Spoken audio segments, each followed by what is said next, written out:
All right, it's 10 o'clock, guys. Let's get started. Good morning. Welcome to another edition of the Long Coffee Break. Today, I have a very special guest. I'm Josh Lai, sales engineer for Grand Junction Long Office. Today, we have John Reisenden with Valent. We're going to discuss awesome DOAS units that they do and energy recovery. So, John, please take it away. All right, thanks, Josh. So just a quick background on Valent, in case you guys aren't familiar. Valent, we've been manufacturing and designing DOAS units since 2007. So our focus for over 15 years now has been on the DOAS market, designing manufacturing units that can handle high amounts of outdoor air. Current product offering, we can go from 500 CFM on the low end up to 18,000 CFM on the high end. That's with a cooling range of 3 to 70 tons. We have package refrigeration, air source heat pumps, which I'm going to touch on right at the end of this presentation, and then chilled water.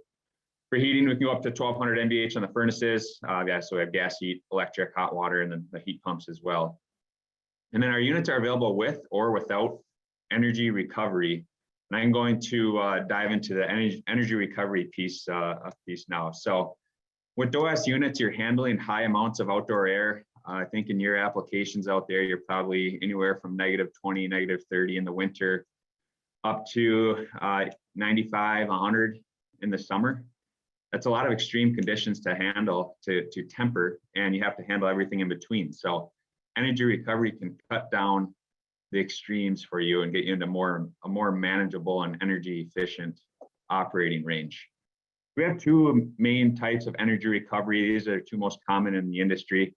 We have energy wheels, which have been around for a long time, and enthalpy cores, which we've had now for 6 years or 6, 7, 8 years. And they've been getting more and more popular for us for a few reasons. We feel there's a time and place for both.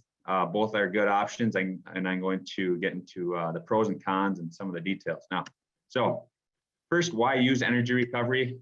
One, codes and standards might require it. ASHRAE has, depending on the climate zone, ASHRAE will recommend or require energy recovery and certain energy recovery efficiencies based on the number of occupants in the room, based on the application, and based on the airflows. So out there, you'll be probably in zone 5. If you're going further north, maybe zone 6, or down in the corner, you might be zone 4. But for the most part, I'm guessing you'll be operating in zone 5. There's also HR 1060, which is the energy efficiency device certification. So our wheels and cores are HR 1060 certified. Certain building codes might require it. Energy codes might require it. But another big reason to use energy recovery is it's going to reduce your operating costs. So you can downsize your cooling system during cooling season. It's going to reduce the load on your cooling system. It does increase fan energy, but the cooling costs offset that, or more than offset that, I should say. There's also some utility or government incentives that encourage the use of energy recovery. And if you have energy conscious customers, it's going to, a nice selling point is it's going to reduce their carbon footprint. So for the energy wheel, that's the most common device for energy recovery. At its simplest definition, it's a rotating wheel that transfers the energy between two airstreams. And to get into the details a little bit, energy recovery works because of the second law of thermodynamics. Second law of thermodynamics says entropy is always increasing. And the way that comes into play for energy recovery is heat energy will always transfer from the hot side to the cold side, and moisture will transfer from the side of high vapor pressure to low vapor pressure. So quick background on how that works or why it works. You might also hear wheels referred to as heat wheels or enthalpy wheels. They all mean the same thing. So the advantages of the wheel, like I said, it's the most common device, and a big reason for that is it's the strongest total effectiveness. So your enthalpy recovery, your sensible and latent, your total enthalpy recovery ratios are typically 75 to 80%. It more than meets your code requirements. Code requirements typically say it has to have a 50% energy or enthalpy recovery ratio, and these are well over 50%. And then they also have a relatively low pressure drop. So highest efficiency with the lowest pressure drop makes it a good option. The disadvantage of the wheel, there is some moving parts. You have belts, you have motors. They might require some maintenance down the road. You might need to replace a belt, might need to replace a motor, just with the nature of having moving parts that can be part of the deal. And then there can be a higher exhaust air transfer ratio or some cross leakage. The AHRI ratings for wheels are typically 5 to 10%. That can be minimized with purge and proper pressure control. But the AHRI rating is typically that 5 to 10% range. Another thing I want to touch on with wheels, and this is specific for Valent, we always size our wheels to handle the full outdoor air load. One thing you'll see some manufacturers do is they will, in order to stay in a smaller cabinet, they'll downsize the wheel, and then they'll short circuit air around the wheel in normal operating conditions. So you can see with this schematic, when you have a full size wheel, you're recovering as much energy as possible, where the smaller wheel, you have good efficiency with what is hitting the wheel. You'll match the efficiency up here, but you're short circuiting air around that wheel and reintroducing it back into your airstream. So something to look out for with wheels, make sure it can handle that full outdoor air load. We can add bypass, but it's only used for economy. The design outdoor air load will always make sure a wheel can handle that design outdoor air load. One reason they shrink down the wheel, it can reduce the first cost because they're using a smaller cabinet, but it does have long-term impacts to just the owner and the overall energy efficiency. Might require a larger refrigeration system, larger heating system. It might have a higher MCA MOP because you have a higher tonnage or bigger heater, maybe yours an electric heat. And at the end of the day, it's just increasing operating costs because throughout that life of the unit, you're not recovering as much energy as possible. Typical markets for the wheel, K through 12 is a big one, higher education, commercial buildings, gyms, religious centers. Anything that's typical for the DOAS market where you are conditioning high amounts of outdoor air, that can be a good market for the wheel. You might notice there's not labs on here. Labs, probably want to avoid using wheels for labs because there is some cross contamination. So that can be a risk in labs or for certain hospital rooms, you might not want to use a wheel. But otherwise, when you have relatively clean air, the wheel can be a very good option. Next up, we have the enthalpy core heat exchanger. So the enthalpy core, it's a plate style heat exchanger, no moving parts. It transfers both sensible and latent energy. So you're still hitting your energy recovery requirements per ASHRAE. With the cross flow design that we use on our cores, you get a very low cross contamination. It's AHR rated for having an exhaust air transfer ratio of less than 1%. So that can be a good advantage of the core. And then what you see in this picture, that's what you get with the core. There's no belts, there's no motors, there's no moving parts. So a classic example where we've used the core often in the past has been for K through 12 schools. K through 12 schools typically don't have a dedicated HVAC staff to always be maintaining their HVAC equipment. It's nice to know the core, it's just going to be working. You don't have to worry, like, oh, is the belt broken or the motor, did it wear out? You just know the core, it's going to be working, it's going to be recovering enthalpy, your moisture and sensible energy.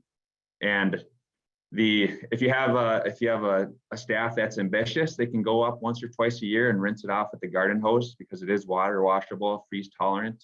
But at the most, that's the extent of the maintenance you have to do with the core.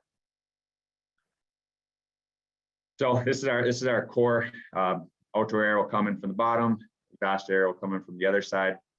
The cross flow there, you get very low cross contamination, no moving parts, as we said. So the total effectiveness is a little lower than the wheel. It's 50 to 65%, but that still is meeting your energy recovery standards.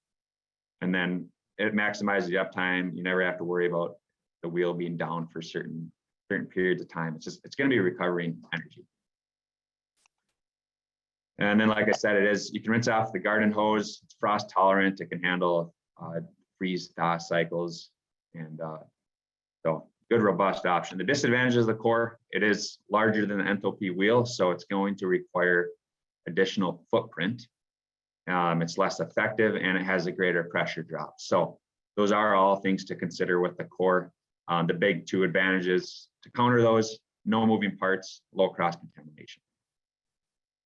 Similar markets as the wheel. We do see these a lot with K through 12s though, for sure. That's been our biggest market for the enthalpy course. So to wrap up the energy recovery portion of this presentation, the energy wheels, those are the most common types of devices out there. You'll get your highest efficiency with the wheel with the lowest pressure drop. The core, the big two benefits there: no moving parts and low cross contamination, while still meeting your energy recovery requirements.